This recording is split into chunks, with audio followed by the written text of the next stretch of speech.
क्या आपने कभी सोचा है कि हमारी धरती के गर्भ में कितने रहस्य छिपे हैं? इतिहास की किताबें तो कुछ ही कहानियां बताती हैं, लेकिन असली रोमांच उन सभ्यताओं में है जो कभी महाशक्ति थीं और अब सिर्फ रहस्य बनकर रह गई हैं।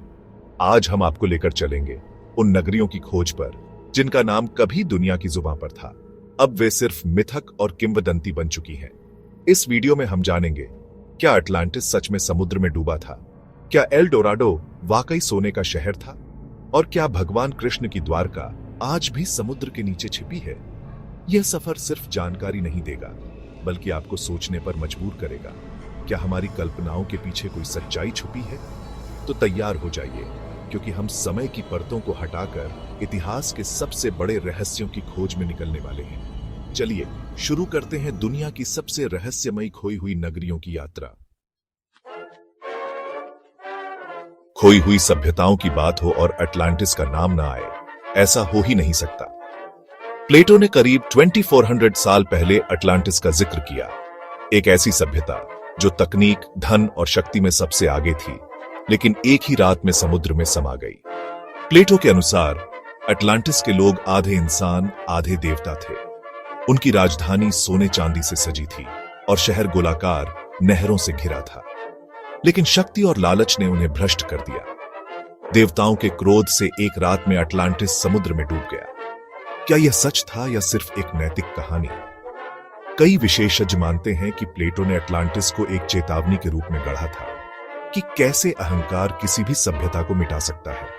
प्लेटो के अलावा किसी भी प्राचीन लेखक ने अटलांटिस का जिक्र नहीं किया, जिससे इसकी सच्चाई पर सवाल उठते हैं। दूसरी ओर कुछ लोग मानते हैं कि अटलांटिस की कहानी किसी असली घटना से प्रेरित हो सकती है। सबसे मजबूत थ्योरी इसे मिनोअन सभ्यता से जोड़ती है, जो क्रेते द्वीप पर फली फूली थी और अचानक एक ज्वालामुखी विस्फोट में नष्ट हो गई। थेरा के विस्फोट ने सुनामी और तबाही मचाई, जिससे मिनोअन सभ्यता खत्म हो गई। यह प्लेटो के वर्णन से मेल खाता है। तो क्या अटलांटिस मिनोअन सभ्यता की याद है जो समय के साथ मिथक बन गई? शायद। अटलांटिस का रहस्य आज भी अनसुलझा है, और यह हमें याद दिलाता है कि इतिहास में कई सवाल ऐसे हैं जिनका जवाब अभी बाकी है। शायद कभी हम सच तक पहुंच जाएं, लेकिन तब तक अटलांटिस हमारी कल्पना को उड़ान देता रहेगा। अटलांटिस डूबे हुए सपनों की कहानी है तो एल डोराडो सोने के लालच की। एल डोराडो सोने का शहर सदियों तक खोजकर्ताओं का जुनून बना रहा। इसकी शुरुआत मुइस्का जनजाति की एक परंपरा से हुई, जिसमें नया राजा अपने शरीर पर सोने की धूल लगाकर ग्वाटाविटा झील में सोना अर्पित करता था। स्पेनिश खोजकर्ताओं ने इस अनुष्ठान को सुना और इसे सोने के शहर की कहानी में बदल दिया। उन्हें लगा, अगर राजा इतना सोना चढ़ा सकता है तो कहीं ना कहीं सोने का शहर जरूर होगा। गोंजालो पिजारो और सर वॉल्टर रैले जैसे खोजकर्ताओं ने अमेजन के जंगलों में एल डोराडो की तलाश में अपनी जान जोखिम में डाली, लेकिन उन्हें कभी वह शहर नहीं मिला। असल में एल डोराडो कोई शहर था ही नहीं, यह एक परंपरा थी जिसे गलत समझा गया। पुरातत्वविदों ने झील से सोने की कलाकृतियां तो पाई हैं, लेकिन वह खजाना नहीं जिसकी कल्पना की गई थी। एल डोराडो की कहानी बताती है कि कैसे एक छोटी सी सच्चाई को बढ़ा चढ़ाकर मिथक बना दिया जाता है और लालच इंसान को अंधा कर देता है। इस खोज में कई जाने गई और कई स्वदेशी संस्कृतियां नष्ट हो गई, सिर्फ एक गलत फहमी के कारण। आज एल डोराडो असंभव सपनों का प्रतीक है और एक चेतावनी की दौलत की चाहत हमें सच्चाई से दूर कर सकती है। अब हम भारत की ओर बढ़ते हैं, जहां मिथक, धर्म और इतिहास एक दूसरे में घुल मिल जाते हैं। हम बात कर रहे हैं द्वारका की, भगवान कृष्ण की पौराणिक नगरी की। महाभारत के अनुसार द्वारका एक भव्य नगरी थी जिसे समुद्र के किनारे बसाया गया था। कथा है कि कृष्ण के जाने के बाद यह नगरी समुद्र में डूब गई। सदियों तक इसे सिर्फ एक धार्मिक कथा माना गया, लेकिन 20वीं सदी में गुजरात के तट पर समुद्र के नीचे पुरातात्विक खोज शुरू हुई।